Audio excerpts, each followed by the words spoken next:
Shalom, selamat malam Bapak Ibu terkasih dalam Tuhan Yesus Kristus. Puji nama Tuhan, kita bisa berkumpul kembali bersama, memuji meninggikan Tuhan, menyembah nama Tuhan. Percaya Bapak Ibu Saudara, ketika kita menyembah dan meninggikan Tuhan, kita akan mendapatkan berkat sukacita itu. Amin. Kita akan mendapatkan jawaban doa dari Tuhan. Amin. Haleluya. Biarlah Roh-Mu bekerja Tuhan atas kami, Tuhan, untuk malam hari ini Tuhan. Urapi setiap kami Tuhan yang hadir Tuhan. Kami yang mungkin mengalami banyak masalah, beban berat, apapun itu Tuhan, sakit penyakit Tuhan, kami percaya Tuhan lawatan untuk malam hari ini Tuhan. Kuasa-Mu bekerja atas kami Tuhan. Berkat sukacita yang turun atas kami untuk malam hari ini Tuhan. Mari Tuhan, mari Roh Kudus, jamah setiap kami Tuhan. Hadirlah di setiap tengah-tengah kami Tuhan. Lawat hati dan pikiran kami Bapa. Sebab Engkaulah Allah yang kami puji dan kami tinggikan. Satu-satunya Allah kami yang berkuasa. Haleluya Yesus Kristus. Terima kasih Bapa. Terima kasih Tuhan. Di dalam nama Tuhan Yesus Kristus kami akan memulai doa malam hari ini Tuhan. Haleluya Yesus. Kami akan menyembah Engkau, meninggikan Engkau Tuhan. Haleluya Yesus.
satu-satunya dalam harapan kami Tuhan.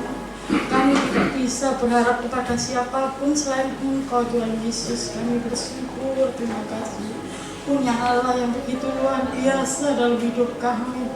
Terima kasih Bapak, terima kasih Tuhan. Kami bersyukur kalau pada malam hari ini Tuhan kami diberi kesempatan untuk memuji, menyembah Engkau Tuhan. Kiranya pujian pada malam hari ini menjadi dupa yang harum untuk kemuliaan-Mu Bapa. Terima kasih Tuhan, terima kasih Tuhan. Kami berdoa untuk ibadah Mandarin pada minggu besok Tuhan. Kiranya Tuhan yang melayani Tuhan, kiranya Tuhan beri kekuatan, kesehatan, dan mampukan mereka untuk melayani dalam setiap bidangnya masing-masing Tuhan.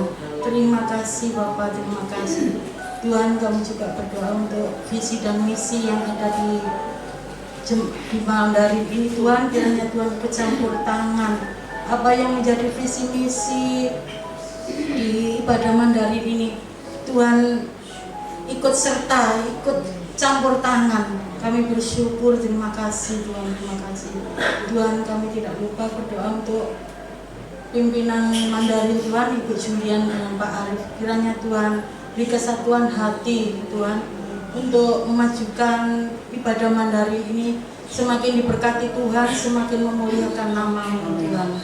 Terima kasih Bapak, terima kasih Tuhan. Kami juga tidak lupa berdoa untuk Ibu Soplin Tuhan yang sekarang kesehatannya lagi kurang baik. Kiranya Tuhan kami percaya Tuhan Bilur sanggup memulihkan kesehatan Ibu Sophie, biar beliau kembali untuk beribadah di gereja dengan tubuh yang sehat Tuhan. Oh terima kasih Bapak, terima kasih Tuhan. Kami juga berdoa untuk Mak Cengkue Tuhan, yang mana kesehatannya juga belum stabil. Kiranya Tuhan ikut campur tangan. Kami percaya Tuhan, tangan-Mu berobak bagus sanggup memulihkan kesehatan Pak Cungkwe dalam nama Yesus Tuhan. Tolong begitu juga untuk keluarganya Tuhan, beri kekuatan, berkati Tuhan keluarganya. Terima kasih Bapak, terima kasih Tuhan. Kami juga berdoa untuk Dr. Paulus Tuhan yang sekarang lagi kesehatannya juga terganggu Tuhan. Tolong Tuhan, jamah Tuhan, bilur-bilur-Mu Tuhan sanggup Tuhan memulihkan kesehatan Dr. Paulus. Terima kasih Bapak, terima kasih Tuhan. Kami juga berdoa untuk Bapak Yunias yang sekarang juga mungkin kesehatan terganggu Tuhan. Tolong Tuhan, kami percaya Tuhan Engkau sanggup Tuhan. Bilur-Mu Tuhan sanggup menyembuhkan, memulihkan kesehatan Pak Yunias. Terima kasih Tuhan, terima kasih Tuhan. Kami juga berdoa untuk jemaat ibadah doa malam ini yang tidak hadir Tuhan. Apabila mereka ada yang sakit atau kelemahan tubuh Tuhan, kiranya Tuhan campur tangan.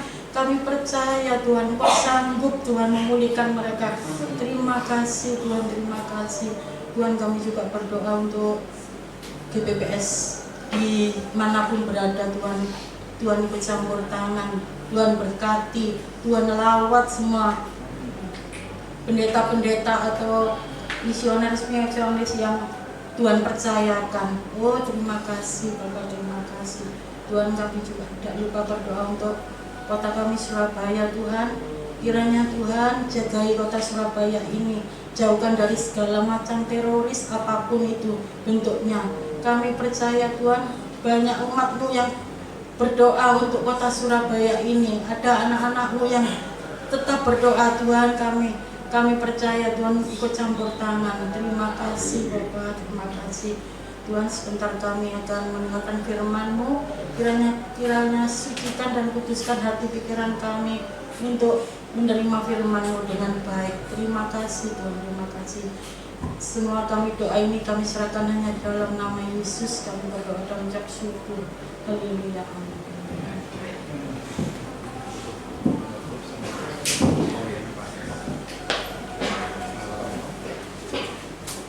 Puji Tuhan, Shalom Bapak Ibu Saudara yang terkasih. Wajahnya kok tegang, coba kasih salam dulu kanan kirinya, katakan Tuhan Yesus itu baik. Puji Tuhan. Ya, semuanya sehat Bapak Ibu. Ya, semangat ya, puji Tuhan.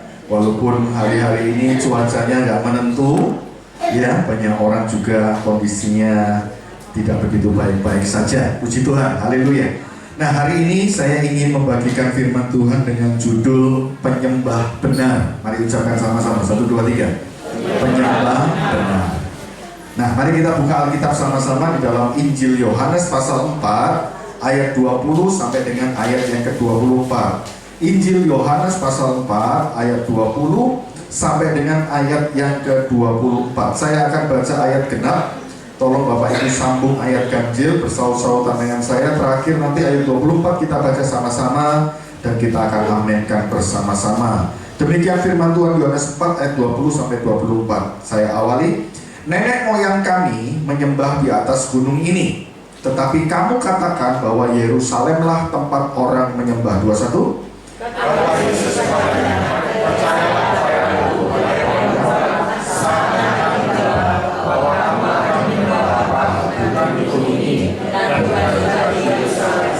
Kamu menyembah apa yang tidak kamu kenal, kami menyembah apa yang kami kenal, sebab keselamatan datang dari bangsa Yahudi. 23.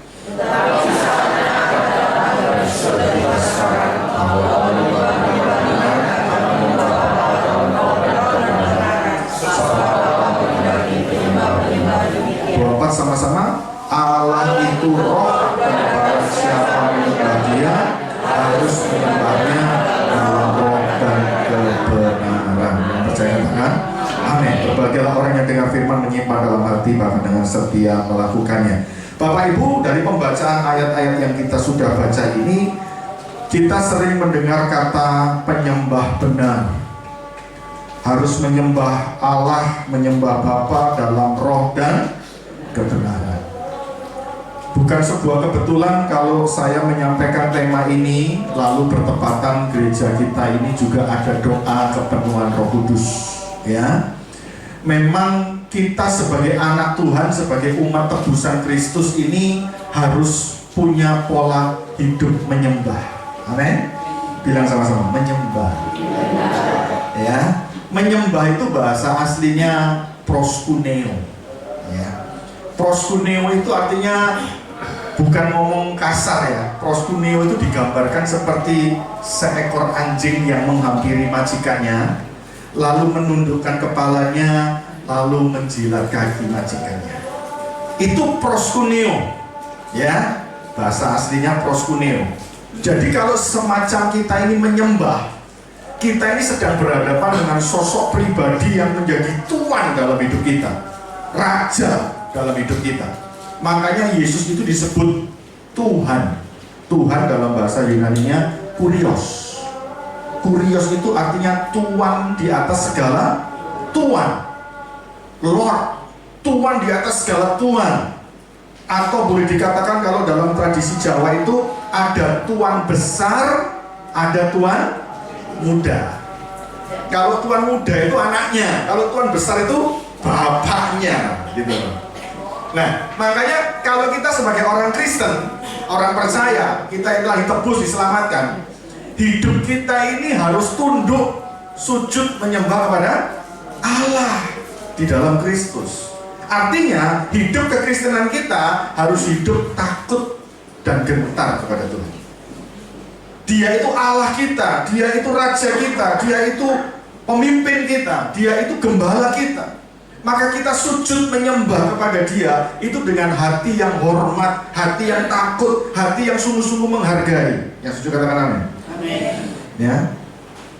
Saya pernah dulu waktu zaman tahun 98, zaman Krismon ya, 98 ya. Saya waktu itu belum menikah, saya waktu itu masih bertugas mimpin pujian. Saya dapat jatah itu melayani doa malam, penyembahan. Saya mimpin penyembahan doa malam. Saya nggak terasa, tak hitung-hitung 7 tahun saya mimpin doa malam itu. Bapak Ibu, waktu nyanyi penyembahan doa malam gitu ya, kayak tadi kita nyanyi gitu ya, tiba-tiba saya tuh kasih kode sama pemain musik, musiknya kasih pelan, kasih slow gitu ya, biar saya itu pengen mendengar suara jemaat. Begitu asik menyembah, nikmati hadirat Tuhan luar biasa, saya mendengar ada suara tacit-tacit menangis. Ya, Pokoknya dia tersentuh lah dengan syair lagunya, nangis. Ya, tapi tiba-tiba saya ini terganggu, telinga saya ini tajam mendengar ada bunyi tik, tik. Apa hujan, apa gerimis, apa bocor. Ternyata begitu saya mencoba buka mata, saya mercing-mercing, sipit-sipit sambil ngintip, bunyi apa sih? Soalnya ganggu saya. Ternyata di pojokan itu ada AI kakinya naik, ngetok kuku. Memang sengaja duduk paling belakang, dia bebas, gak ada yang memperhatikan. Dia bisa lihat orang di depannya, tapi tidak ada orang bisa lihat dia. Nah mungkin dia orang-orang lihat paling belakang kan, tapi dia bisa enak kakinya diangkat potong kuku, cetik. Mungkin kukunya tebel kali ya. Jadi bunyinya itu keras sampai ke mimbar tuh, cetik, cetik, cetik. Ya. Kadang-kadang saya lagi mimpin penyembahan gitu ya. Waktu beberapa tahun yang lalu ibadah di doa puasa juga begitu. Ya, lagi asik habis khotbah, nyanyi lagu, menyembah Tuhan, tiba-tiba ada AI itu saudaraku duduk paling depan, ya, handphonenya taruh di sebelahnya dia, tiba-tiba handphonenya bunyi keras sekali, Shopee, Shopee, begitu. Waduh, langsung suasana itu berubah, kacau saudaraku ya, langsung down, nggak enak rasanya. Nah, kalau kita belajar menyembah Tuhan, kita itu menyiapkan hati jiwa roh kita. Ya, kita menyiapkan tubuh kita. Jadi nggak bisa kita menyembah itu asal-asalan. Setuju? Bilang sama sebenarnya, jangan asal-asalan. Karena Tuhan itu menyukai penyembahan umatnya. Dia itu bertahta di atas pujian penyembahan umatnya. Kalau kita menyembah Tuhan dengan sungguh-sungguh penuh cinta, sungguh-sungguh penuh kerinduan, kalau Tuhan hadir, mujizat pasti terjadi. Amin. Saya waktu 7 tahun memimpin penyembahan doa malam, berapa kali saya ini datang pelayanan dalam keadaan sakit. Kadang kepala pusing separuh, kadang perut mules, kadang greges. Tapi semua ketika saya lakukan melayani Tuhan dengan sungguh-sungguh, pulang mesti waras. Amin. Makanya yang greges-greges itu datang ke gereja. Yang kepalanya pusing-pusing, sumpah-sumpah itu datang ke gereja. Di situ Tuhan jamah bisa sembuh. Ya, kalau roh kita connect dengan rohnya Tuhan, urusan hati kita dengan sorga itu beres, pasti kesembuhan itu mengalir. Ya, mujizat hadirat Tuhan, lawatan Tuhan, ya, pertolongan Tuhan itu pasti mengalir dalam hidup kita. Makanya orang Kristen kalau nggak suka menyembah Tuhan, nggak suka sembahyang, nggak suka sungguh-sungguh dalam hadirat Tuhan, rugi. Bilang sama sebelahnya, rugi. Jadi nanti ibadah doa malam berikutnya lebih banyak datang bawa orang. Amin. Ya, datang bawa orang lebih banyak. Puji Tuhan, saudara. Ini yang harus kita belajar sama-sama. Ternyata ketika Yesus bicara tentang penyembah benar, Yesus itu bicara bukan kepada orang Yahudi. Kalau Bapak Ibu baca cerita Yohanes pasal 4, Yesus sedang berbicara dengan perempuan Samaria. Waktu itu Yesus minta minum sama perempuan Samaria. Sampai orang Samaria ini perempuannya bilang gini, loh kamu kok minta minum bersama saya? Bukankah kamu orang Yahudi? Aku orang Samaria. Bukankah orang Yahudi tidak bergaul, tidak bicara dengan orang Samaria? Berarti Yesus ini melanggar pakem, melanggar kebiasaan, melanggar apa yang sudah disepakati antara Yahudi dan Samaria. Sebetulnya antara Yahudi dan Samaria ini ada apa sih? Kok diem-dieman, kok seperti kayak perang dingin, kayaknya musuhan, tapi sebelah-sebelahan tempat tinggal mereka. Memangnya Samaria ini siapa? Orang Samaria itu sebetulnya orang Yahudi juga, tapi hasil dari kawin campur. Jadi sudah nggak murni lagi Yahudinya. Nah, karena gara-gara Samaria ini adalah hasil kawin campur, maka orang Yahudi itu selalu memandang rendah orang Samaria. Ini tak ceritain latar belakangnya. Gara-gara kawin campur ini, keturunannya disebut Samaria, itu selalu direndahkan oleh orang Yahudi. Gara-gara terus direndahkan, padahal mereka ini kan masih punya darah Yahudi juga. Makanya mereka punya Tuhannya sendiri, mereka punya penyembahannya sendiri, mereka punya tempat ibadahnya sendiri. Alkitab bilang apa? Tempat ibadahnya orang Samaria itu di gunung Gerizim. Orang Samaria punya tempat pemujaan kepada Allahnya, namanya Gunung Gerizim. Menurut pendeta Bambang Nursena, Pernah tahu ya Bapak Nursena ya? Dia pernah cerita peristiwa yang tragis di masa awal-awal Samaria dengan Yahudi itu bentrok. Yaitu gara-gara orang Yahudi itu benci sama orang Samaria, kok punya penyembahannya sendiri, punya Tuhannya sendiri, punya gunung pemujaannya sendiri. Lalu orang Yahudi itu nyerang ke Samaria, itu tempat ibadahnya orang Samaria itu dihancurkan sama orang Yahudi. Ya, dirusak sama orang Yahudi. Dendam nggak orang Samaria?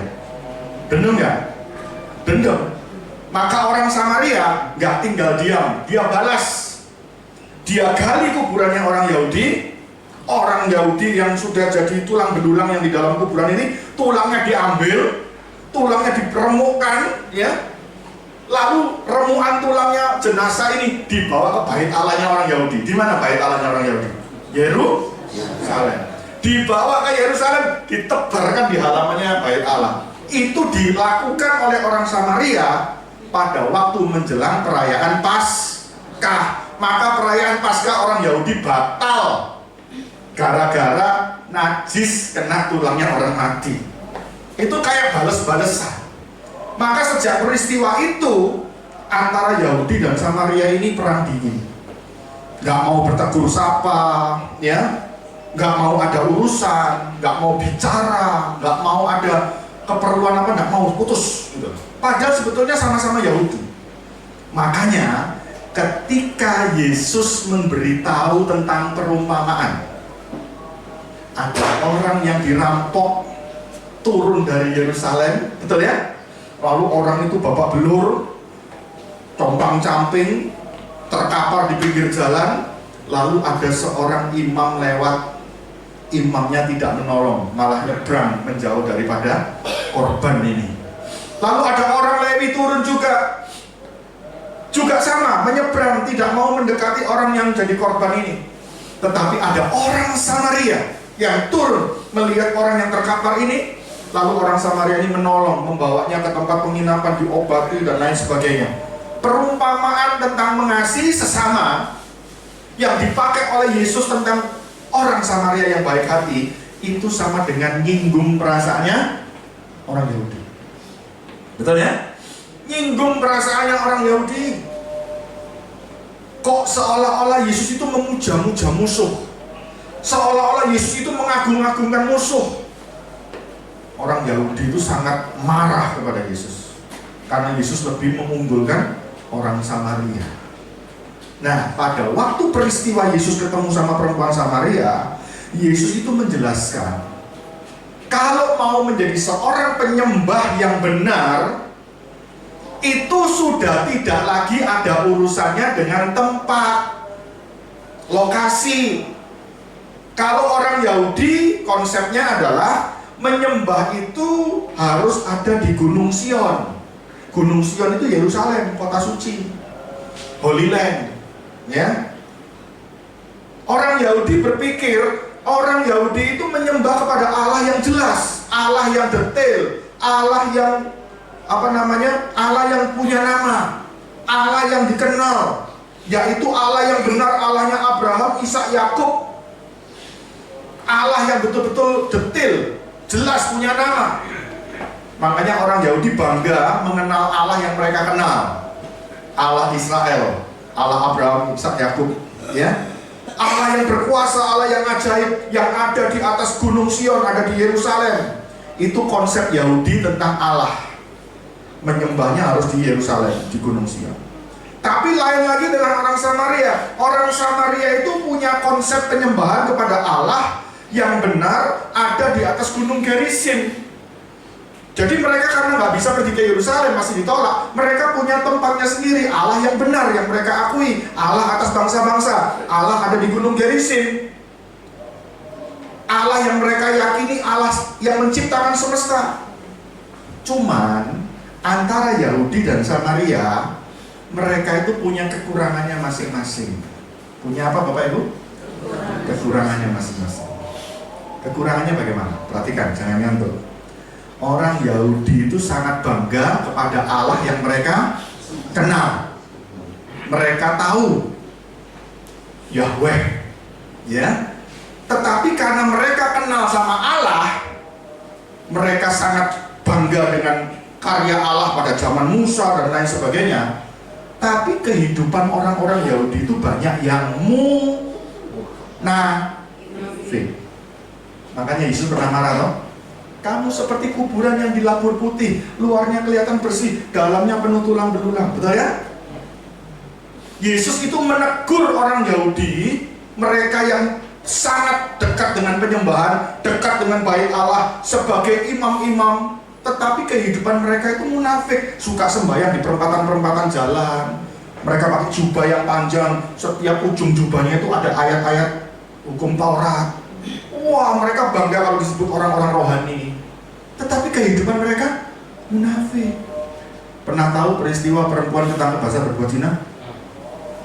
Perempuan ketangkep basah berbuat zina itu kan diarak sama orang Yahudi, ditunjukkan sama Yesus. Nih loh, orang ini ketangkep basah berbuat zina, perempuan ini. Menurut hukum Musa, sudah melanggar hukum Taurat, hukum ke-7, harus dilempar batu sampai mati. Jelas hukumnya Taurat, hukumnya Musa. Menurutmu gimana? Kan Yesus ngajarkan hukum kasih kan? Ampunilah musuhmu, gitu kan? Nah sekarang kalau menurut hukum Musa, jelas harus hukum mati. Kalau menurutmu gimana? Kalau Yesus jawabnya, ya sudahlah, ikut hukumnya Musa, bunuh saja. Kalau Yesus mengizinkan itu, pasti orang-orang menegur Yesus. Katanya kamu mengajarkan kasih, kenapa kok malah membiarkan perempuan itu dirajam batu? Kalau seandainya Yesus berkata begini, jangan, aku mengajarkan hukum yang baru, kasihi, ampuni. Tidak ada orang yang sempurna, tiap orang punya kelemahan, punya kesalahan. Sudah, ampuni. Yang penting jangan berbuat dosa lagi. Pasti orang-orang protes. Kalau gitu kamu juga melanggar hukumnya Musa. Kalau gitu kamu juga sama melanggar hukum Taurat. Kamu juga perlu dirajam dengan batu. Serba salah kan? Makanya Yesus tidak menjawab. Yesus cuma menunduk, nulis di tanah. Betul ya? Lalu ketika orang-orang mendesak, ya apa katamu, ya apa katamu? Yesus berdiri dan berkata, siapa di antara kamu yang tidak berbuat dosa, silakan lempar batu yang pertama kali pada perempuan ini. Kenapa kok nggak ada yang berani ambil batu terus lempar? Kenapa? Kenapa? Ayo silakan jawab, salah nggak didenda? Kenapa? Ya memang, tetapi bukan itu intinya. Siapa yang kalian di antara kalian tidak pernah berbuat dosa, silakan lempar batu pertama kali. Apa yang membuat orang-orang itu tidak berani lempar batu atau ambil batu? Termasuk orang-orang Yahudi yang imam-imam kepala, ahli Taurat, orang Farisi. Kenapa mereka nggak berani? Padahal kan mereka selama ini mengklaim diri mereka orang suci, orang baik, orang layak, orang tahir, orang benar. Kenapa nggak berani ambil batu pertama, lempar? Sebab kalau ada satu pun, kalau seandainya ada satu orang saja yang berani lempar, yang lain pasti ngikut. Berarti penentuannya adalah yang pertama. Yang pertama aja nggak ada yang berani. Kok bisa? Kok bisa? Makanya kalau baca Alkitab itu yang teliti, diulang-ulang, biar ngerti. Katanya orang banyak tadi bilang apa? Ini loh, kami mendapati perempuan ini ketangkep basah berbuat zina. Itu kan omongannya orang banyak tuh. Kami telah mendapati perempuan ini tertangkap basah berbuat zina. Lah, kalau ketangkep basah itu harusnya satu orang atau dua orang? Coba jawab. Kalau ketangkap basah harusnya satu orang atau dua orang? Dua dong. Tapi kenapa yang dibawa kok satu? Lah prianya mana? Kok yang dipermalukan, yang dituduh kok cuma si wanita? Prianya mana? Itu yang dikejar sama Yesus. Kalau kalian memang tidak berdosa, kalau kalian memang tidak bersalah, harusnya dari awal itu yang diarak dua. Kenapa yang diarak cuma satu? Berarti memang yang prianya sengaja kalian sembunyikan, kalian tutup-tutupi jati dirinya. Kalau Yesus ngomong belak-belakan kayak Alex Surabaya, mungkin ngomongnya gini, mungkin prianya itu adalah salah satu dari kalian, para pemuka agama, para pemimpin rohani. Kelihatannya rohani, kelihatannya suci, kelihatannya pemimpin, kelihatannya benar, tapi berbuat jahat, berbuat najis.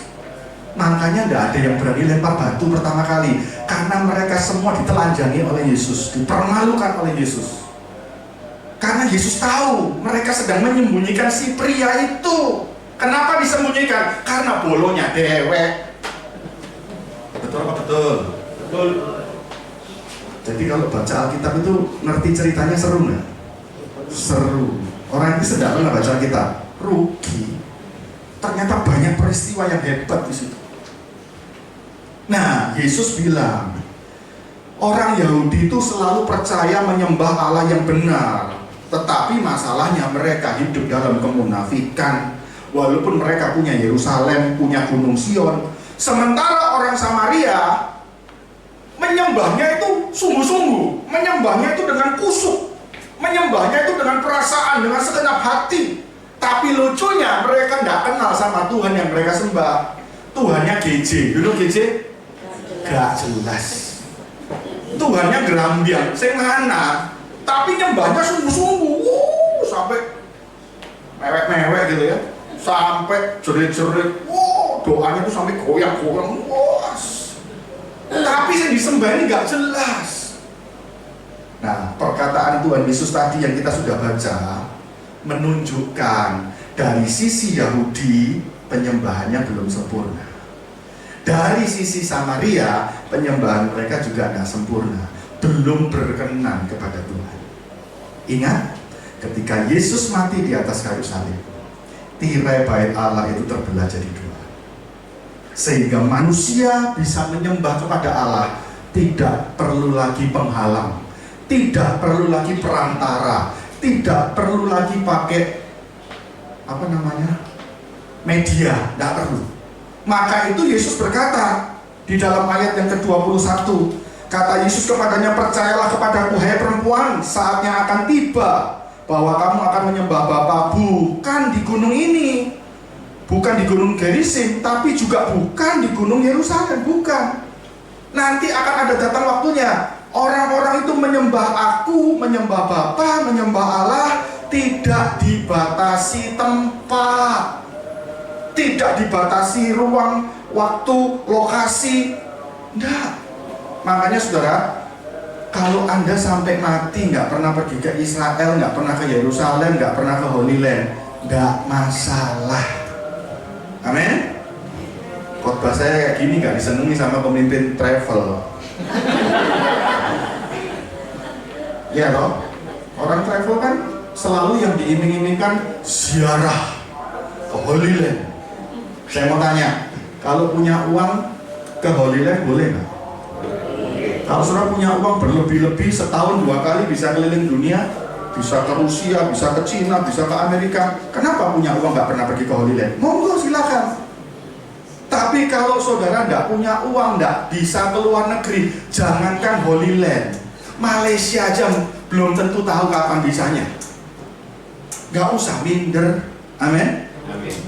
Doa untuk menghampiri Allah, untuk ketemu Allah, kita menyembah dengan penyembahan yang benar, dengan pribadi yang menyembah benar, itu tidak perlu kita harus pakai tempat ini, pakai ini, begini, di sini, nggak dibatasi tempat, nggak dibatasi lokasi. Haleluya. Nggak harus pergi ke Bukit Doa, walaupun pergi ke Bukit Doa juga tidak salah. Tanpa kesempatan kita pergi ke Bukit Doa pun, di dalam rumah sendiri pun bisa. Karena Yesus pernah mengajarkan, jika kamu berdoa, masuklah kamar, tutuplah pintu, berdoalah kepada Bapamu di tempat yang tersembunyi, maka Dia akan membalasnya kepadamu. Amin. Untuk ketemu Tuhan itu tidak sulit. Dimanapun, kapanpun, kita bisa berdoa berjumpa dengan Allah. Mohon maaf, kalau terpaksa harus berdoa, di toilet pun Tuhan ada. Bisa nggak doa di toilet? Bisa. Kalau pas mules gak karu-karuan itu kan, Yesus, Tuhan pasti ada di situ. Makanya nomor 1 yang diingat itu namanya Yesus. Penyembah yang benar itu menyembahnya tidak lagi ditentukan oleh tempat, lokasi, daerah tertentu. Menyembah Bapa bukan di Gunung Gerizim, bukan juga di Gunung Sion, bukan tempat atau lokasi yang mendatangkan perkenanan Tuhan. Ya, kalau kita punya kesempatan ke Bukit Doa, silakan. Kita masuk ke gua doa, rumah doa, ke Israel, ke Holy Land, ke Yerusalem, pergi berdoa di tembok ratapan, tidak masalah, boleh. Silakan. Tapi tanpa itu pun juga tidak masalah. Bilang sama sebelahnya, tidak masalah. Karena inti daripada penyembah benar itu bukan tempat. Makanya Yesus bilang apa? Allah menghendaki penyembah benar. Penyembah benar itu penyembahannya atau orangnya? Yang Tuhan lebih tertarik itu gaya penyembahannya atau pribadi yang menyembah. Yakobus 5 ayat 16. Doa orang yang benar bila dengan yakin didoakan sangat besar. Yang membuat sangat besar kuasanya itu doanya yang benar atau orangnya yang benar. Haleluya. Haleluya. Berarti kalau seperti zaman kemarin pandemi Covid, gereja ditutup berapa tahun itu, nggak boleh ada ibadah. Justru itu membuktikan Tuhan itu bisa dihampiri di rumah masing-masing. Betul? Ya. Tapi kalau ada kesempatan gereja dibuka, ada kebaktian, silakan datang.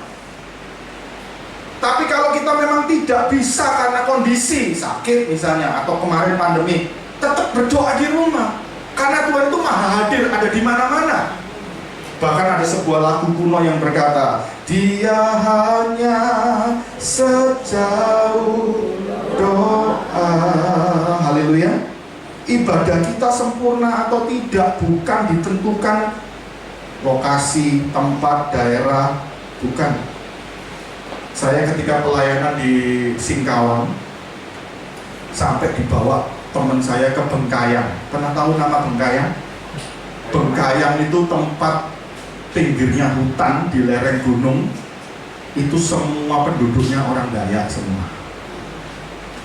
Kapan-kapan kalau ada kesempatan mau ke Bengkayang silakan. Di sana tidak ada listrik, tidak ada sinyal HP, ya, jarang ada mobil sedan, banyaknya mobil apa itu namanya, Mitsubishi Strada apa itu, mobil tambang itu. Di sana jangan harap ketemu rumah penduduk kandang kambing, tidak ada, yang banyak kandang babi. Itu Bengkayang itu pohonnya tinggi-tinggi, jarak 2 km sudah perbatasan Malaysia. Ya, tempatnya, waduh, jangan harap bisa ada AC, lampu terang begini, ya, redup, gelap. Kalau sudah ibadah KKR malam pakai lampu minyak gitu ya, pakai obor, nyamuknya minta ampun, ya. Kalau sudah lagi puji-pujian kebelet kencing, keluar ke tempat toiletnya itu jalan kaki 50 meter mas, melewati kandang kambing, ya, lumayan loh 50 meter ini, dekat sungai. Saudaraku, tapi kalau kita sungguh-sungguh berdoa di situ, hadirat Tuhan nyata kok. Justru mujizat paling banyak itu di desa. Loh, gak terima wajahnya. Loh, saya ini pendeta sering pelayanan ke desa. Desa-desa yang nggak ada listrik, nggak ada sinyal. Mohon maaf ya, nggak ada dokter, nggak ada bidan, nggak ada apotek. Itu justru banyak mujizat. Kenapa? Mereka nggak mengandalkan manusia, nggak mengandalkan dokter. Mereka mengandalkan lutut sama air mata. Mereka orang-orang desa, orang-orang yang polos, orang-orang yang tulus. Mereka kalau doa itu berkenan di hadapan Tuhan. Justru mujizat paling banyak itu di desa. Ya, jangan meremehkan pelayanan desa. Saya terlalu banyak mengalami ketika saya melayani di desa, pikir saya mau jadi berkat untuk orang desa, malah saya yang diberkati sama orang desa.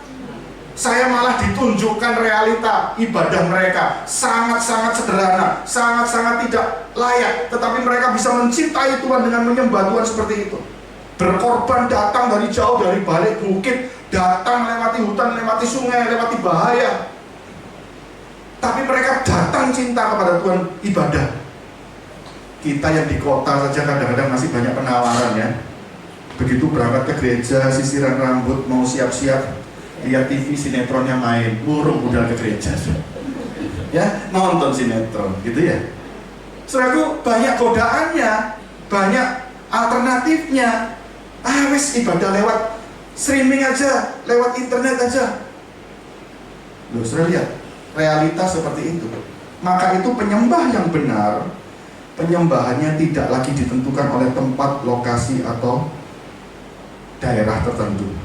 Justru KKR yang paling murni itu KKR ketika kita masuk kamar, tutup pintu, kunci pintu, berdoa. Itu KKR pribadi yang tersembunyi di hadapan Allah kita, yang sangat memberkati jiwa roh kita.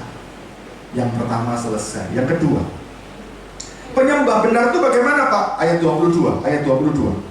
Kamu menyembah apa yang tidak kamu kenal? Gak jelas Tuhanmu. Kami menyembah apa yang kami kenal, sebab keselamatan datang dari bangsa Yahudi. Ini omongannya Yesus. Kata kunci dari ayat ini adalah kenal. Bilang sama-sama. Kenal. Kenal, ya. Kamu menyembah Allah yang tidak kamu kenal. Kami menyembah Allah yang kami kenal. Nah, ternyata penyembah yang benar tidak lagi ditentukan oleh pengenalan yang sepihak dari manusia. Banyak orang dalam gereja, dalam pelayanan terlalu bangga, terlalu percaya diri bahwa dia kenal Tuhan. Siapa kamu? Kristen. Siapa Kristen? Pengikut Kristus. Kenal Tuhan? Kenal Tuhan Yesus. Siapa Tuhan Yesus? Allah yang ajaib, Allah yang hebat, Allah datang ke dunia jadi manusia, Allah yang sakti. Yesus itu bisa menyembuhkan orang sakit, ngusir setan, meredakan angin ribut, mengampuni dosa, membangkitkan orang mati. Oh, saya bangga, saya kenal Yesus. Ya, kami bangga memiliki Allah sepertimu. Oh, itu lagunya kan gitu. Kami bahagia menjadi milikmu. Wih. Ngakunya kenal Tuhan, ngakunya bangga sama Tuhan. Apakah benar Tuhan itu kenal kita? Apakah benar Tuhan itu bangga sama kita? Jawabannya apa? Belum tentu. Saya mau tanya, Bapak Ibu kenal nggak sama Presiden Prabowo? Kenal nggak? Yang bilang kenal mau angkat tangan. Kenal? Kenal apa tahu? Tahu. Kalau ada yang tak tanya, siapa kenal Presiden Prabowo? Berani angkat tangan, tak kejar Anda. Berapa nomor sepatunya? Kemejanya ukuran apa? Makanan kesukaannya apa? Warna favoritnya apa? Langganan kulinernya dia di Surabaya di mana? Tak kejar Anda kalau ada bilang kenal. Tidak ada seorang pun yang kenal Bapak Presiden Prabowo kecuali asistennya, ajudannya. Betul? Banyak orang enggak seperti itu? Oh, kenal Yesus, kenal Tuhan. Tapi Tuhan bilang apa? Aku enggak kenal kamu. Matius 7, 21-23. Pada hari terakhir banyak orang kan berteriak di depan pintu sorga. Tuhan, Tuhan, bukakan kami pintu sorga. Kami mau masuk sorga Tuhan, gitu ya. Kami sudah bernubuat demi namamu, sudah mengusir setan demi namamu, mengadakan banyak mujizat demi namamu. Kami layak masuk surga. Bisa muncul ayatnya, Matius 7, 21-23. Lalu Yesus bilang apa? Sorry, Eke tidak kenal dia. Aku tidak kenal kamu. Kamu sekalian pembuat kejahatan. Ayat 22. Tampilkan ayat 22. Terus ayat 23. Pada waktu itulah aku akan berterus terang kepada mereka dan berkata, aku tidak pernah mengenal kamu. Enyala daripadaku kamu sekalian. Sudah ngaku kenal Tuhan, ngaku pelayanan pakai nama Tuhan, musir setan nama Tuhan, bikin mujizat pakai nama Tuhan, bernubuat pakai nama Tuhan. Sudah mantap loh pelayanannya. Kelas nabi, kelas internasional, ya, jurusannya internet, ya, siaran internasional, hebat, namanya terkenal. Tapi Tuhan bilang apa? Walaupun terkenal di dunia, tapi nggak pernah terkenal di surga. Haleluya. Sekarang saya mau tanya, monggo periksa hati masing-masing. Saudara ini ke gereja berapa lama sih? Berapa tahun? Serah hafal lagu gereja berapa banyak? Punya Alkitab berapa sering dibaca? Pertanyaan saya, apa yakin Tuhan sudah kenal kita? Kira-kira nanti malam kita dipanggil Tuhan. Yakin? Yesus bilang gini, hai hambaku yang baik dan setia, masuklah dalam kebahagiaan Tuhan. Yakin? Atau seperti tadi, aku tidak kenal kamu. Jangan dikira orang kalau pelayanannya banyak, jadwalnya padat, penuh dengan karunia-karunia roh, bisa bahasa roh, bisa ngusir setan, bisa bernubuat. Jangan dikira orang seperti itu hebat di mata Tuhan. Belum tentu. Betul? Belum tentu. Saya punya teman pendeta. Bukan saya merendahkan dia, tapi kalau nyanyi, malaikat bisa minder. Kalau nyanyi angkat 2 tangan, mukanya langsung jadi jelek, ya, gemeter-gemeter, gemeter-gemeter. Begitu dia pulang nyetir mobil, itu galu-galan, sampai pengemudi mobil yang lain gemeter lihat gaya dia nyetir. Saya pelayanan ke desa sama teman saya. Saya dijemput jam 4 pagi karena perjalanannya 4 jam dari rumah ke Malang Selatan. Pagi-pagi, masih semangat, dia cerita, Pak Budiono, kemarin ada mujizat saya alami bersama Yesus. Oh iya Pak, boleh dong cerita. Kemarin saya tugas doa pagi, acara doa pagi 4:30, saya bangunnya keringan, jam 4 baru bangun. Padahal mestinya jam 4 sudah jalan mobilnya. Saya ngebut dari rumah saya menuju gereja. Lah saya ini ngebut sepi, gelap. Lampu perapatan, lampu merah perapatan merah di Koni. Saya terapes. Besok mepet. Dan tiba-tiba terjadi mujizat. Dari balik pohon ada penampakan. Celing, polisi. Satu-satunya penampakan yang luar biasa di Indonesia. Ya, masih gelap loh. Ada polisi sembunyi di belakang pohon. Begitu ada orang melanggar, muncul dia, penampakan. Kepegang sama polisi. Terus saya ini ditanya, coba lihat SIM-nya, STNK-nya. Terpaksa lemes, saya tak kasihkan SIM sama STNK. Ya, Bapak tahu kesalahannya? Iya Pak, saya tahu, saya melanggar lampu merah. Justru pagi-pagi lampu merah di Trabas itu bahaya, karena semua orang berpikir sepi. Semua pada pengen nerobos, bahaya itu. Ya, dan polisi itu pasti mikirnya begini, kalau gelap-gelap begitu banyak orang robos, kemungkinan pakai narkoba atau mabuk. Ya. Terus polisinya ini tanya, Bapak mabuk ya? Enggak Pak, saya ini mau ke gereja. Loh, ke gereja pagi-pagi, memangnya ada acara apa? Salahnya polisinya tanya. Teman saya jawab, saya pendeta. Saya mau melayani doa pagi. Gara-gara ngomong dia pendeta, mau pelayanan doa pagi, apalagi sudah rambutnya kelimis gitu kan, sudah rapi gitu kan. Mulailah si polisnya begini. Oh, Bapak pendeta. Pak pendeta, tolong lain kali jangan melanggar ya. Saya nggak jadi tilang, saya kembalikan SIM STNK-nya. Selamat melayani di ibadah doa pagi. Ternyata polisinya juga Kristen. Diizinkan. Wow, teman saya bersuka cita, riang gembira. Dia terus cos menuju gereja. Dia semangat, hari itu dia mengalami mujizat. Lalu dia cerita kepada saya, Tuhan beserta saya. Mestinya saya ditilang, gak jadi ditilang. Soalnya polisinya Kristen.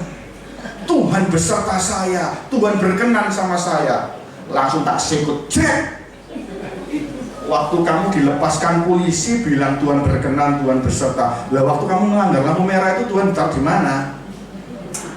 Tuhan Yesusnya kamu bawa kemana? Taruh disimpan di mana? Kok kamu bisa enak aja melanggar lampu merah? Lah kadang-kadang orang itu kalau saksi itu ngawur kan? Bangga Tuhan menolong. Padahal dia itu ditolong Tuhan karena dia itu sudah berbuat salah. Tapi dia nggak menyadari kesalahannya, tapi bangga kan kemudahan yang dia dapat. Jadi kalau orang yang benar itu bukan ditentukan dari pengenalan sepihak. Kita ngaku kenal Tuhan, monggo. Tapi Tuhan kenal kita nggak? Belum tentu. Jangan terlalu GR, jangan terlalu bangga. Bapak Ibu, 2 Korintus 10 ayat 18. Coba kita baca ayat ini ya. Ayat ini nggak boleh lupa sampai mati ya. 2 Korintus pasal 10 ayat 18. Saya sangat diberkati dengan ayat ini, dan ini yang membuat saya selalu berwaspada. Ya, 2 Korintus 10 ayat yang ke-18. Sama-sama kita baca, 1, 2, 3. Sebab bukan orang yang memuji diri yang tahan puji, melainkan orang yang dipuji Tuhan. Orang kalau ngeklaim dirinya, saya hamba Tuhan, saya diurapi Tuhan, Tuhan membawa saya melihat ini, surga, melihat ini. Jangan bangga sama orang seperti itu. Orang seperti itu belum tentu tahan puji. Oh, saya diberkati Tuhan, saya ke Holy Land sudah 200 kali. Itu gak ukuran, gak jaminan. Tapi orang yang tahan puji adalah orang yang dipuji Tuhan. Bukan cuma dikenal loh, dipuji Tuhan. Siapa yang pernah dipuji oleh Tuhan? Ayub. Hai setan, apakah engkau melihat hambaku Ayub? Dia seorang yang saleh, jujur, takut akan Allah, membenci kejahatan. Wow, Tuhan sampai muji Ayub. Siapa yang pernah dipuji Allah? Daniel. Daniel disebut sahabat Allah. Bukankah Ayub, Daniel semua tahan uji? Ayo, kita ini tahan uji apa enggak? Kalau kita dipuji Allah, berarti rohani kita sudah mantap. Pasti akar iman kita sudah kokoh, pasti tahan uji. Jadi jangan butuh validasi sama manusia, jangan haus pengakuan dari manusia. Apa yang dipuji manusia, di sanjung-sanjung manusia, belum tentu kuat, belum tentu stabil di hadapan Allah. Amin Bapak Ibu. Amin. Yang ketiga, yang terakhir, kita lihat ayat 23. Ayat 23. Kita lihat sebagai ayat terakhir, firman Tuhan berkata apa? Tetapi saatnya akan datang dan sudah tiba sekarang bahwa penyembah-penyembah benar akan menyembah Bapa dalam roh dan kebenaran, sebab Bapa menghendaki penyembah-penyembah demikian. Menyembah Bapa itu tidak lagi ditentukan oleh tata cara liturgi peraturan agamawi. Menyembah Bapa dalam roh dan kebenaran artinya hidup kita ini harus benar. Roh kita dipimpin oleh kebenaran, roh kita dituntun oleh Roh Kudus, sehingga hidup kita menjadi orang benar. Dan orang yang hidupnya benar menyembah Allah, itu penyembahnya bukan lagu, kata-kata, syair, irama, intonasi, bukan. Tetapi penyembah yang benar itu adalah pribadi orang itu, karakter orang itu. Menyembah dalam roh dan kebenaran bukan berarti menyembah itu dalam bahasa roh. Orang menyembah dalam bahasa roh itu belum tentu rohani, walaupun kelihatannya rohani. Betul apa betul? Walaupun menyembah dalam bahasa roh itu tidak salah, tetapi itu bukan ukuran satu-satunya. Mohon maaf, saya alumni STAS tahun 94. Jalanan di depan ini adalah setiap hari saya lewati pagi, sore, siang, malam. Kelas saya dulu di atas sana, sebelum ada gedung merah itu. Waktu itu kami masih semester-semester awal, diwajibkan untuk ikut paduan suara. Ingat ya, zaman dulu ada alumni STAS nyanyi di ibadah sore ya. Saya ini muridnya Tante Yunias, diajari paduan suara. Sudah pinter, sudah terampil, sudah hafal lagunya, tampil di ibadah. Saya dulu duduk di tempat kebaktian umum sore bersama dengan teman-teman satu angkatan ya, nyanyi. Kebetulan saya ini dapat bagian suara tenor. Suara tenor itu duduknya paling belakang. Jadi di sebelah belakang saya ini sudah jemaat. Saya dulu duduk di situ. Nah, waktu saya duduk, di sebelah saya ini ada encik-encik. Ya, saya juga nggak kenal, tapi saya ngelirik dia. Wih, kalau nyanyi menyembah Tuhan tuh angkat tangan. Ekspresinya luar biasa. Sampai dalam hati saya gini, waduh, mahasiswa sekolah kita kalah rohani sama encik sebelah ini. Ya, waktu diajak bahasa roh, wow, encik ini bahasa rohnya luar biasa. Saya minder, waduh, sekolah Alkitab gak mau apa-apa encik ini. Ya, waktu dipimpin doa dari mimbar, encik ini teriak, amin, amin, amin. Sampai aminnya bikin kaget saya. Waktu khotbah disampaikan, oh encik ini nyatet, dicatat, ayatnya dicatat, intinya dicatat. Saya lihat Alkitabnya, Alkitabnya besar. Kalau nyanyi suaranya keras kedengaran. Dalam hati saya, kalah rohani saya sama dia, kalah iman saya sama dia. Orang kayak gini mestinya jadi dosen ini, bukan jadi jemaat. Ya, lalu setelah selesai ibadah sore-sore itu, saya nongkrong di depan, ada jual bakso. Zaman dulu tuh di pos itu tuh ada jual bakso. Saya duduk sama teman-teman saya sambil nunggu bakso. Encik ini lewat. Waktu encik ini lewat, saya senggol teman saya. Orang ini rohaninya luar biasa. Nyanyinya sungguh-sungguh, dengar khotbah nggak ngantuk, catat khotbahnya pendeta, nyanyinya bahasa rohnya bagus, kita nggak ada apa-apanya. Teman saya bilang gini, iyo. Kita ini mahasiswa sekolah Alkitab dibandingkan dia. Kita ini loh nggak ada apa-apanya, kita nggak nyatet khotbah, kita nggak pinter bahasa roh. Dia bahasa rohnya sudah fasih, sudah lancar. Ya, terus teman saya itu ngeliatin encik ini lewat. Ya, saya juga ngeliat, orang rohani ini, orang bagus ini, orang berkenan di hadapan Tuhan. Kemana dia? Ngambil sepeda motor. Zaman dulu parkir sepeda motornya di situ loh. Jalan apa itu yang ada orang jualan tuh? Sepeda motornya taruh situ. Terus encik ini mengeluarkan sepeda motornya, dimundurkan begini. Kan sudah gelap, saudara. Waktu mundur begini, dia nggak lihat belakang. Di belakang ada bapak-bapak tua, mundurkan sepeda. Set! Maka terjadilah tabrakan. Brah! Lampunya sepeda motornya encik itu pecah. Begitu pecah, langsung encik ini mengeluarkan bahasa kebun binatang. Kebetulan saya sudah nampani mangkok bakso. Saya mau ngemplok bakso, urung saya, Bu. Gara-gara disenggol sama teman saya. Tuh lihat orang yang kamu anggap rohani. Tuh lihat orang yang kamu anggap bahasa roh. Tuh lihat orang yang kamu anggap imannya hebat. Bahasa kebun binatang keluar semua. Sampai bakul baksonya melok-melumur. Sampai si bapak tua yang mengeluarkan sepeda itu sampai gemeter. Ya. Ternyata itu bukan jaminan. Apakah orang yang berbahasa roh itu baik? Baik, nggak salah. Tapi nggak ada gunanya bahasa roh kalau tidak menghasilkan buah roh. Karena Tuhan lebih suka buah roh daripada karunia roh. Yesus bilang apa? Yang ku kehendaki adalah penyembah benar, yang menyembah Bapa dalam roh dan kebenaran. Artinya rohnya dipimpin oleh kebenaran. Rohnya tidak karpe dewe, tapi dipimpin oleh Tuhan Yesus. Amin. Itulah orang-orang yang doanya diurapi Tuhan, penyembahannya diperkenan Tuhan. Saudara, saya tutup dengan sebuah cerita Paulus dan Silas. Bapak Ibu tahu cerita Paulus dan Silas dimasukkan penjara? Mereka di penjara mana? Penjara yang paling tengah. Penjaranya Romawi, penjara paling tengah.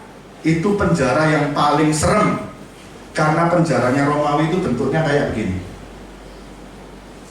kayak spiral. Kalau paling tengah berarti paling bawah. Mohon maaf ya, Paulus Silas bukan cuma di penjara, tapi dipasung kaki tangannya. Itu penjara paling tengah, paling bawah. Mohon maaf, kotoran manusia, kencingnya semua turun ke bawah. Tempatnya bau, kotor, banyak virus, banyak bakteri, tidak higienis, banyak lembab, jamur, dan lain sebagainya. Tapi Paulus dan Silas, mereka orang benar. Mereka di tengah himpitan penderitaan seperti itu, mereka terus menyembah Tuhan. Waktu mereka menyembah Tuhan terjadi apa? Terjadi apa? Gempa bumi. Waktu gempa apa yang terjadi? Itu engsel-engselnya, kusen-kusennya penjara itu rontok semua. Ya, semua goncang. Kira-kira kalau gempa bumi resiko nggak ini kalau ambruk longsor ini? Oh, bakal mati. Kalau engsel-engselnya bisa lepas, berarti gempanya kecil atau besar? Besar. Ya. Tapi yang aneh adalah ketika mereka menyembah bukan cuma engselnya, gemboknya, kusennya yang ambrol. Itu borgol pasungnya juga ambrol. Apa urusannya? Masa gembok di tangan ini bisa lepas? Apa urusannya dengan gempa? Tapi itu terjadi. Kenapa? Karena mereka adalah orang-orang yang menyembah Allah. Walaupun di dalam masalah, kesulitan, tekanan, kesusahan, tidak menghalangi mereka untuk menyembah Allah. Bagaimana dengan kita? Waktu kita ada masalah, suka menyembah Tuhan Allah? Atau malah ngomel? Malah sumut-sumut? Madem kon, cilaka, amsyong, aduh, mati aku. Terus paling-paling ngomong gini, kok iso ya? Ono-ono ae. Bagaimana? Makanya banyak orang ini sedang alami mujizat karena di tengah masalah, penderitaan, kesulitan, mereka tidak melakukan proskuneo, tidak melakukan hormat, tunduk kepada Allah sebagai Allah yang punya segala kuasa. Kalau kita lakukan itu, saya yakin tidak ada masalah, penderitaan, kesulitan yang terlalu hebat yang tidak bisa ditembus oleh kuasa penyembahan. Penyembahan bukan cuma nyanyi, penyembahan bukan cuma kata-kata, penyembahan bukan cuma syair lagu. Penyembahan itu adalah gaya hidup. Amin. Satu kali saya diminta melayani musik di sebuah panti asuhan karena komunitas saya kaum muda mengadakan pelayanan di panti asuhan. Saya main gitar. Ketika saya main gitar di pojok, Tuhan mengingatkan kepada saya, kamu kalau mau tahu menyembah yang baik, yang benar, lihatlah anak perempuan, anak panti asuhan itu. Aku suka sama penyembahnya dia. Hati saya ini seperti tertarik untuk lihat anak perempuan kecil ini. Saya lihat di pojok situ ada anak kecil umur 8 tahun, dia pakai baju terusan putih. Dia nyanyi dengan wajah yang sungguh-sungguh menghayati. Ya, saya bertanya dalam hati, gimana sih nyanyinya anak ini? Gimana sih nadanya anak ini? Gimana sih suaranya anak ini? Saya nggak bisa mendengar karena suaranya banyak orang. Terus saya kepingin tahu, saya geser tempat duduk saya makin ke pojok, saya makin mendekati anak perempuan ini. Saya ingin nguping seperti apa penyembahannya dia. Begitu diambil referennya, saya mendengar suara anak ini nyanyi. Saudara tahu apa yang saya dengar? Suaranya begini.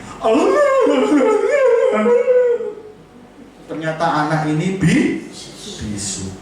Waktu saya dengar suaranya seperti itu, saya merinding, saudara. Ternyata anak ini bisu tapi hatinya berkenan kepada Tuhan. Dia nyanyinya sungguh-sungguh sambil meneteskan air mata. Sementara yang lainnya nggak bisu. Nyanyinya nggak sungguh-sungguh. Waktu itu saya disadarkan, saya datang ke panti asuhan itu bukan saya jadi berkat, malah saya diberkati. Oh, berarti Tuhan itu lihat hati. Bagaimana hati kita, karakter kita, hidup kita. Saya percaya mujizat itu nggak jauh. Jalan keluar kemenangan, pertolongan Tuhan itu nggak jauh, dekat. Sedekat kita mau bertobat, sedekat kita mau beres dengan Tuhan. Jangan ada benci, jengkel, sakit hati, dendam, saling membandingkan orang, merendahkan orang. Ketika hatimu tulus seperti anak kecil, maka Tuhan Yesus bilang apa? Mereka yang punya kerajaan surga. Apa yang surga ada diberikan kepada saudara kalau hatimu sungguh-sungguh berkenan menyembah Tuhan. Amin. Mari kita tundukkan kepala. Haleluya, haleluya.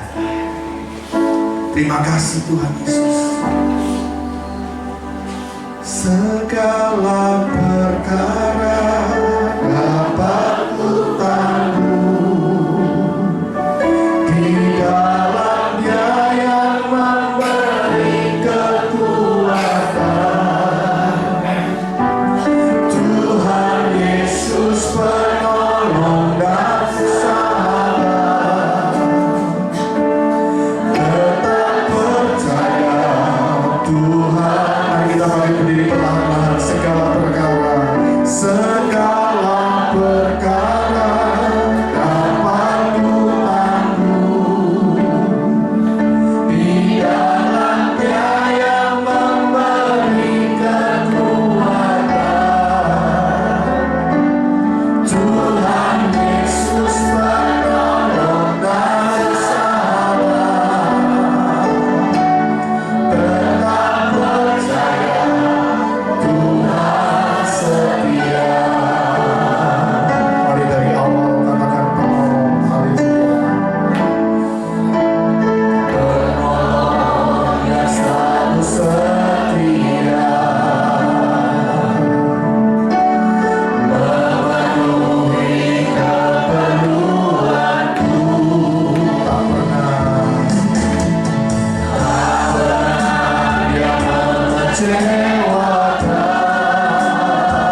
tundukkan kepala, kita tutup mata kita. Hari ini bukan kebetulan kita boleh ada di tempat ini mendengar pengajaran firman seperti ini. Tuhan Yesus mengasihi kita. Dia merindukan menemukan penyembah-penyembah benar yang menyembah Bapa dalam roh dan kebenaran. Karena Yesus tahu ketika kita berubah menjadi penyembah benar, tidak ada kata jalan buntu, tidak ada kata kalah, tidak ada kata menyerah, tidak ada kata terpuruk. Ketika kita menjadi penyembah yang benar, Allah berperang bagi kita, Allah ada di pihak kita, Allah yang membuka jalan bagi kita. Ketika kita menjadi penyembah benar, yang menyembah Allah dalam roh dan kebenaran, hidup kita boleh berkenan di hadapan Allah. Allah beserta dengan kita. Allah itu nyata, Immanuel buat kita. Ayo, malam ini siapa yang susah, ada pergumulan, jalan buntu, kita sedang di persimpangan jalan, kita sedang tidak tahu harus memilih posisi yang mana, kita tidak tahu apa yang akan terjadi besok, minggu depan, bulan depan, kita sedang ada dalam situasi yang sulit, di dalam lembah kekelaman. Di depan kita seperti ada tembok yang tebal, yang tinggi, yang besar. Percayalah, tidak ada kesulitan apapun di dunia ini yang Tuhan tidak bisa tembus. Dia yang punya kehidupan, Dia yang punya alam semesta, Dia yang berkuasa menciptakan dari tidak ada jadi ada. Dia tidak pernah kehabisan jalan, kehabisan cara, kehabisan waktu. Dia Allah yang sangat luar biasa. Ayo kita ambil keputusan malam ini. Tuhan, aku mau jadi penyembah benar. Setiap pagi aku cari wajah-Mu. Setiap malam aku hampiri hadirat-Mu. Aku mencintai firman-Mu. Dan kita melakukan firman Tuhan hari lepas hari. Menjadi pribadi yang berkenan di hadapan Tuhan. Menjadi suami yang berkenan, menjadi istri yang berkenan, jadi orang tua anak yang berkenan di hadapan Tuhan. Saya percaya Tuhan pasti menolong menyertai kita. Mari angkat kedua tangan kita, serukan dengan sama-sama, dengan sungguh-sungguh percaya di hadapan Tuhan. Segala perkara dapat Tuhanku, di dalamnya yang memberikan kuatan. Tuhan Yesus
kuasa ya Roh Kudus untuk menjadi pelaku firman-Mu yang setia. Biarlah semua kebenaran firman-Mu ini Tuhan boleh kami refleksikan dalam kehidupan kami masing-masing, sehingga orang lain melihat hidup kami, orang lain boleh melihat ada Yesus Kristus di dalam hidup kami. Ajar kami mempunyai roh doa, roh penyembahan, sehingga hidup kami semakin berjaga-jaga, hidup kami semakin peka, hidup kami semakin dengar-dengaran akan pimpinan Tuhan. Terima kasih Bapa, kami yakin malam ini semua yang hadir boleh diberkati Tuhan. Kami yang datang dengan beban berat, datang dengan lesu, datang dengan tertekan, kami boleh mengalami kelegaan yang daripada Tuhan. Kami tidak pulang dengan tangan yang kosong, tapi kami pulang membawa kebenaran firman-Mu. Kami mau ubah kehidupan kami, semakin mencintai doa penyembahan. Terima kasih Bapa, terima kasih. Kami yakin semua yang hadir sudah diberkati Tuhan. Apa yang telah diperbuat oleh segenap jemaat-Mu, segala nyanyian pujian, semua tidak sia-sia. Dan sebentar Tuhan, sebelum kami pulang, kami berdoa untuk bangsa negara kami Indonesia. Ampuni, selamatkan bangsa kami. Bawalah bangsa kami penuh dengan keadilan, supaya bangsa lain boleh melihat bangsa kami menjadi bangsa yang boleh indah di hadapan banyak orang.